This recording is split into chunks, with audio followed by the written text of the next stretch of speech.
All right, what's up? The Golf here with Tom DeBlass. Tom, you're back in the United States, fresh off the plane from Sweden. We're here at the Ring of Combat. You were the Ring of Combat light heavyweight and heavyweight champ, vacated those titles for the UFC.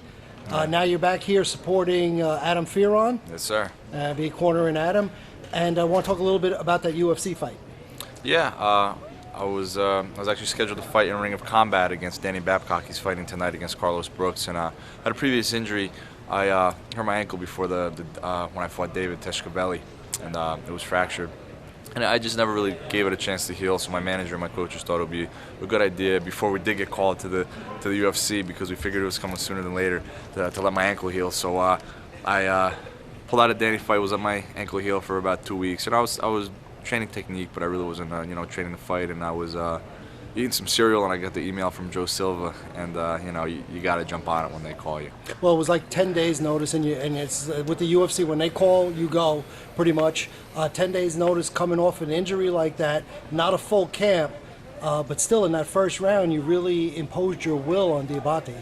And then as the fight progressed, the tables were turning. So yeah, I mean, we knew I wasn't in very good shape, but still, I took the fight. It's no excuse. I'm the one who decided to fight, and anyone who saw the fight noticed, even in the first round when I dominated, I wasn't fighting necessarily the way I usually fight, and that's because I was really trying to conserve a lot of energy, because I knew I wasn't in very good shape, and I wanted to work more methodically and slow rather than keeping on my feet and bang, or even throw a lot of strikes from the ground. So definitely a tough hill to climb.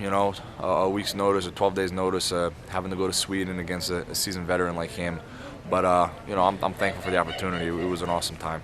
Right, now you're under contract with the UFC. There'll be further fights. One thing about the UFC, when they give somebody a fight on that short notice, generally, they're not really looking at the winner or the loss. They're looking for somebody who competes and brings it, and you brought it for all 3 rounds in that fight.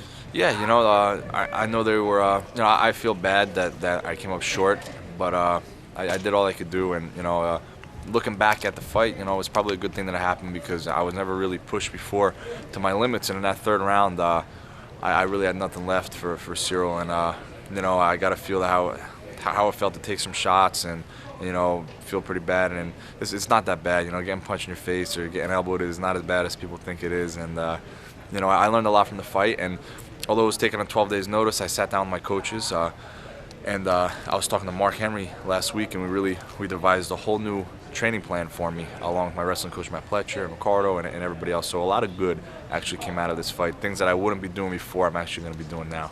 Well, Cyril's known for his punching power, kickboxing background, and he's really tall. That's got to be tough, when you're trying to work your way in on that.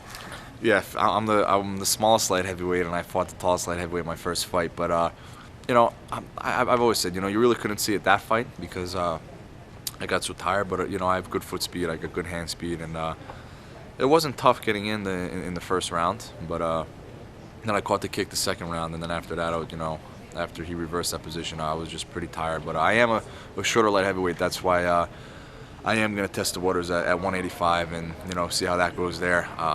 Life is changing as I know it, since we're going to be going there.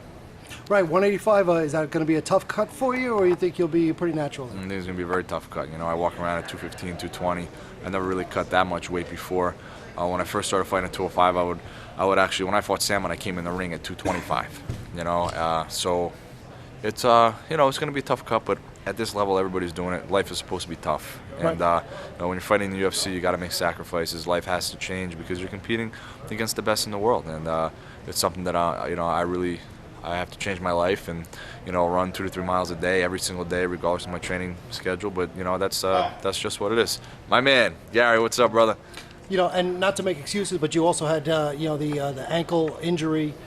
So it just really makes it tough to be able to just go there and perform at that level, because there are no gimme fights in the UFC, not even for a first fight. Yeah, and Cyril's very experienced. That was his 5th fight in the UFC. He's fought in Pride. He's fought everywhere. World champion kickboxer. But again, he also had an opponent change. He was supposed to fight a kickboxer, and then he's fighting a grappler, so it was an adjustment for him as well. I can't sit here and say, it's because it was such short notice, because like I said, I'm the one who took the fight, and of course, I think if I had a full camp, the results would be different. But you ask any fighter that, they'll tell you the same thing. Cyril will tell you that the results would be different as well. He would probably think that he would, he would win more convincingly, where I think I would win for sure. But he's a great guy. Regardless, we got to talk afterwards, and like I said, I'm thankful that I got a chance to perform at the highest level. Right. Well, you're one of the many Ring of Combat fighters who've moved on to the UFC. And in that third round, he was tagging you with some pretty big shots on the ground. Now, you were undefeated going into the fight, never really in danger. Now, you weathered that storm. What is that doing for your confidence? I know the camera is very close to my face, so it looks like my head's extra big, but I do have a very big head. And I could generally take a pretty good punch, and I knew that from training. But that doesn't mean you could take shots like that every fight. And I definitely, it's not something that I enjoyed, but it's not something that was, terrible. What was terrible was me just being so drained and tired and not being able to really react as much as I wanted to react. But the punches, I expect to get hit. I expect to get beat up. I really don't care how ugly I look after my fights. I'm not concerned with my physical face too much, Well, you're beautiful again right now. So. Yeah, I'm okay right now. I healed like in 3 days, like Wolverine. It was crazy, nice. But it's good that I know what it feels like to be in that kind of fight. I know what it feels like to really in the third round, be down and out and get beat up a little bit. Now it's just about, after that happens, now you got to come back and give it in return. And I'm ready to do that next time. Well, now you're under contract with the UFC, so you'll be having some more fights. Any word on when you might fight again?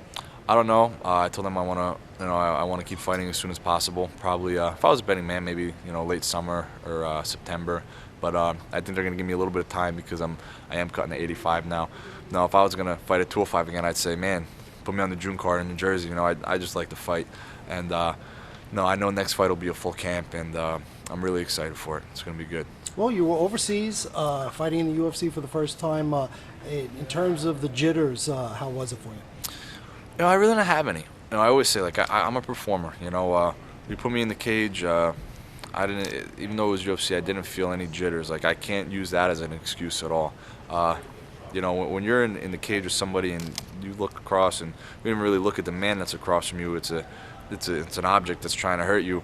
You have two choices. You get up or you get nervous. And for me, I get up. It's really not. I didn't have any jitters at all. Mm-hmm. The only jitters that I had was knowing that I wasn't at the best that I could possibly be. Right.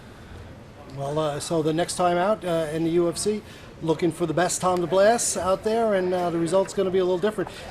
If you had the gas in that fight, even if you weren't 100%, you could have probably did what you did in that first round for the other 2 rounds. You kind of had, towards the end of the second round is where things started going a little south.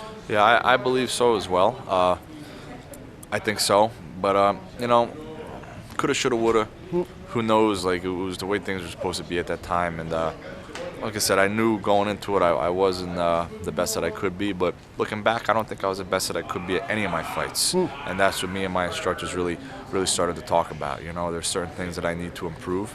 And I'm going to do that. And at this level in the UFC, you can't sit there and say, I'm going to win my next fight. You don't know what's going to happen. Yeah. But I know I'm a tough fight for anybody, and I really believe my next fight, I'm gonna be the best that I've ever been, bar none, by far, like 100% different, I think. Well, now at the 185-pound division, champion Anderson Silva, obviously, and Chael Sonnen gonna have a fight. What do you think about that fight? It's hard to bet against Anderson, man. Chael's an awesome performer, great wrestler. Now that I'm in UFC, if I say something bad about him, he's gonna, verbally abuse me. So you got to be careful what you say. But they're both 2 awesome fighters. But if I had to bet, I would probably pick Anderson because he's been at the top for a long, long time. I think so. Yep, and you're a little bit away from the title, but you're a young guy, in your 20s, 29. Mm-hmm. So just a matter of time, and keep on working. You train with Ricardo Almeida, Mark Henry, boxing coach. Yep. So it's just a matter of just putting it all together. Yeah, I'm in no position to even think about that or talk about the title, but of course it's something that every fighter in the UFC looks for and wants to have one day. And I got a long ways to go, but I'm going to do my best as long as I'm fighting to get there. All right, Tom DeBlass, thanks very much. Thank you, guys.